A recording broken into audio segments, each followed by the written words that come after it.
বৃহস্পতিবার মধ্যরাতে শেষ হচ্ছে ৫৮ দিনের মাছ ধরা নিষেধাজ্ঞা। এখন জাল মেরামত, ট্রলার প্রস্তুত এবং রসদ সংগ্রহে ব্যস্ত জেলেরা।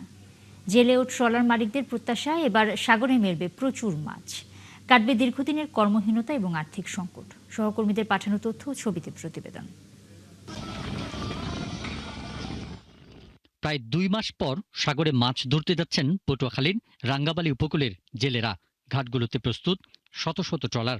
২ মাস বোট ঘাটে ছিল, এখন আল্লাহ পাক যদি নদীতে মাছ দেয় তাহলে আমাদের দেনা পেনা দিতে পারবো।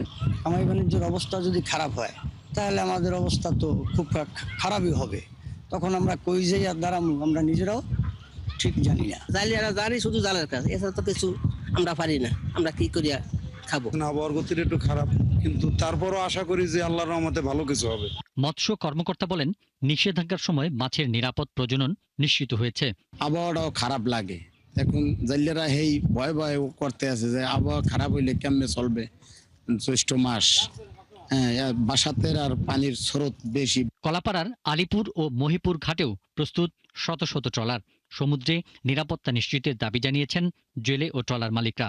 ইনশাল্লাহ আশা করি মাছ হবে, আমরা পর্যাপ্ত পরিমাণ মাছ পাবো। জলদস্যু কিন্তু পুরো বাড়ছে, উল্টো মিলে সিঙ্গুরে গেলে আমি সাগরে গেছি, এই গেল আমাকে 2টা বোট ধরছাই হুম করে। বড় ট্রলিং বন্ধ হলো ভালো হয়, তবে ওনারা উপরে বেশি চাপি গেলে আমরা খুব কষ্ট হয়। উপজেলা মৎস্য কর্মকর্তা বলেন, এই মৌসুমে মাছের ঘাটতি পূরণ হবে এবং জেলে ও মৎস্যজীবীরা লাভের মুখ দেখবে। মৎস্য অধিদপ্তর থেকে আশা করছি যে এইবার তারা তাদের কাঙ্ক্ষিত ইলিশ অন্যান্য মাছ খুব বেশি পরিমাণে পাবে, যেটার মাধ্যমে তাদের এই ৫৮ দিনের যে একটা অর্থকষ্টের সৃষ্টি হয়েছিল সেটা লাঘব হবে। পিরোজপুরে সাগরে নামতে প্রস্তুত ৫,৫০০ জেলে। লক্ষ্মীপুরের রামগতি ও কমলনগরের বিভিন্ন মৎস্যঘাট এখন কর্মচঞ্চল।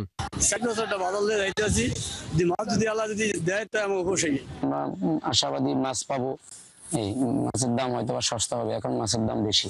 মাছের নিরাপদ প্রজনন ও সংরক্ষণের লক্ষ্যে গত ১৪ এপ্রিল থেকে ১১ জুন পর্যন্ত সাগরে মাছ ধরায় নিষেধাজ্ঞা দেওয়া হয়। পিন্টু হাজং, ৭১।